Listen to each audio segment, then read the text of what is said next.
here we are at what I'm going to call phase 3 of this big painting that I'm really experimenting with this painting. So line work, brush strokes, that it's almost like vibrating.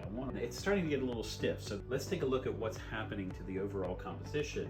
Is we have this plant here in the center that's really anchoring everything, and this anchor brings us down. We have this right side that's filled with these bottles. Now, a lot of very highly saturated reds and blues that are all flowing through here. And then we have this segment here of the fruit playing a lot with different colored contour lines. You can see blues, greens, and some grays that are surrounding the oranges, the pears, and the lemons.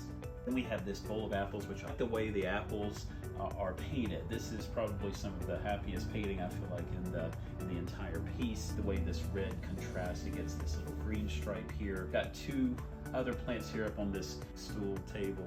Now let's look at the background. Right now it's a very light pale blue. I may change that again. In terms of the entire color story, I think it's starting to find a sense of equilibrium.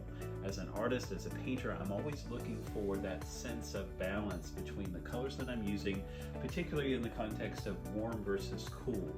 There's a lot of warm over on this side, which I think gets balanced with this warm. The green, I feel like, becomes a neutral space between the warm and the cool in this particular painting. So that's where we are. There's probably one more stage to go. Thank you for joining me to analyze this painting.